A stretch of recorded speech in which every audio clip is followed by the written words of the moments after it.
Mungkin teman-teman sekalian mengetahui ya bahwa Kompas Velocity ini komplainnya banyak. Ada yang mengatakan heel-nya lecet, robek, keras, karbon gimmick, mahal doang, ya kan, nggak jelas ya. Dan saya membeli.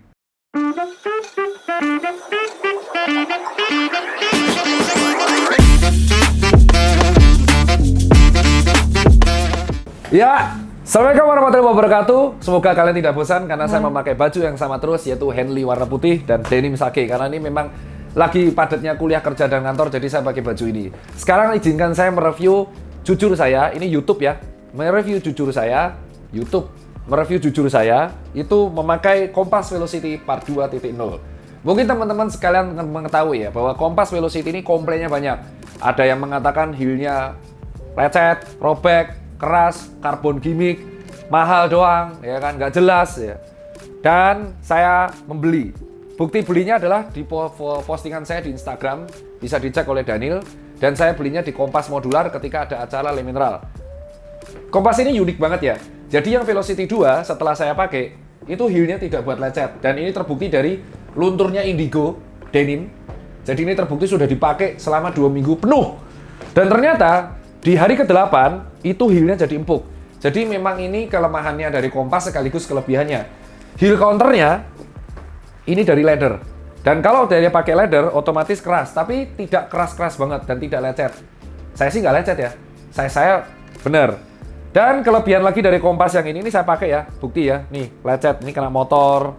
Wah, karbonnya ini sebenarnya nggak berfungsi-fungsi amat, bro. Carbon plate itu kan sebenarnya difungsikan untuk ringan ketika sepatu lari. Ini sebenarnya fungsi nggak fungsi, cuman keren-kerenan aja. Terus kelebihannya dari Kompas, kita akan bahas tadi kelebihan pertama ya. Heel-nya ternyata nggak buat lecet.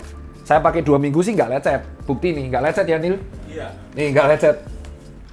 Nggak ya, 2 minggu. Dan ini buktinya no gimmick ya. Ini belinya memang dipakai terus sampai kotor banget. Dan ini lecet ininya karena kena motor, kena apa, nyetir. Terus kelebihan pertama adalah pada midsole. Midsole-nya ini pilon empuk banget dan dilapisi dengan rubber. Jadi midsole-nya ini, outsole ini datar. Jadi misal kalian buat jalan kaki sehari-hari atau buat kerja ataupun buat nge-gym ini masih enak. Tapi kalau buat lari nggak enak, bro. Kemarin soalnya ada netizen yang bilang, Kompas ini kan pakai karbon, saya buat lari. Nggak, bro. Namanya lari itu running shoes. Pakainya brand yang lain, bukan brand ini. Terus yang saya lihat, ini mirip banget sama sebenarnya bukan New Balance. Tapi mirip sama Fishing Roland Jogger. Bukan mirip New Balance. Jauh. Kalau dari New Balance tuh mungkin mirip dari heel counter, tapi sebenarnya nggak mirip. Malah mirip Saucony. Tapi secara umum nyaman. Untuk frame-nya di sini ada sisa. Jadi kalau kita pakai, ini ada sisa di sini. Nah ini loh. Ini yang harus diperbaiki dari Kompas ya.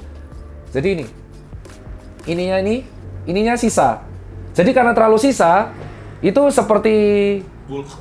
bukan bulk, jadinya tidak terlalu fit dengan kaki dan ini bisa menyebabkan ankle twist. Dan kalau kita jalan, walaupun ini datar, posisinya tuh gini. Kakinya dua-duanya kayak gini. Harusnya ini ada arch support-nya. Nah, ketika kita lihat insole-nya ini tulisannya impactful, tapi dia tidak ada gel di bagian dalamnya dan arch support ini kurang. Harusnya untuk sepatu lokal berharga 800.000, nyaris ya, itu harusnya sudah memakai Ortholite ataupun memakai arch support di bagian kanan sehingga menstabilkan dan tidak membuat plantar fasciitis. Kelemahannya Kompas kalau misalkan dia lakukan terus-menerus tanpa ada arch support, ini bisa menyebabkan karena ini sole-nya flat, plantar fasciitis. Google aja plantar fasciitis itu apa. Jadi ini mungkin harus diperbaiki di Velocity 3. Tapi secara umum saya pakai selama 2 minggu, itu tidak menyebabkan capek, masih berimbang dan saya nyaman pakai ini. Nyaman, tapi mungkin tidak senyaman Piero. Tapi nyaman, bentuknya kokoh dan bulk. Dan berikutnya adalah true size. Tapi kalau dibilang ini harga 800, bagi saya overrated. Terlalu mahal. Karena insole-nya masih bisa di-upgrade. Bagi saya, box-nya bagus. Outsole dan midsole bagus, material upper bagus. Tapi harus bisa diperbagi bagian frame, bagian insole. Karena insole itu penting. Kalau insole-nya seperti ini, maka beban kaki akan langsung bertumpu pada midsole semuanya dan itu akan menyebabkan plantar fasciitis. Mungkin kalau Aji Handoko nggak percaya, bisa saya cek nanti ya. Ya, jadi contohnya seperti itu. Tapi secara umum kalau dipakai ini nge-break-nya enak banget. Ini udah kotor banget ya. Jadi memang benar ini saya pakai harian. Tapi kalau saya dibilang beli, saya nyesel? Enggak. Saya tidak menyesal membeli ini. Jadi harus di-upgrade karena namanya produk itu tidak ada yang sempurna di awal. Velocity 1, Velocity 2, dan mungkin saya yakin setelah Velocity 4 atau 3, 4, 5, mungkin dia akan menemukan komposisi proporsional. Seperti halnya New Balance, dari 991, 2, 3, 4, 5, sampai sekarang 990 V6. Sama seperti Nike Vomero yang akhirnya rilis tahun 2018, sekarang rilis lagi di 2023. Jadi namanya produk itu akan terus berkembang dan dinamis sesuai dengan perkembangan zaman. Jadi semangat terus buat Kompas, dan ini honest review saya karena saya sudah membeli Kompas, dan terima kasih buat semuanya yang setelah menonton di sini.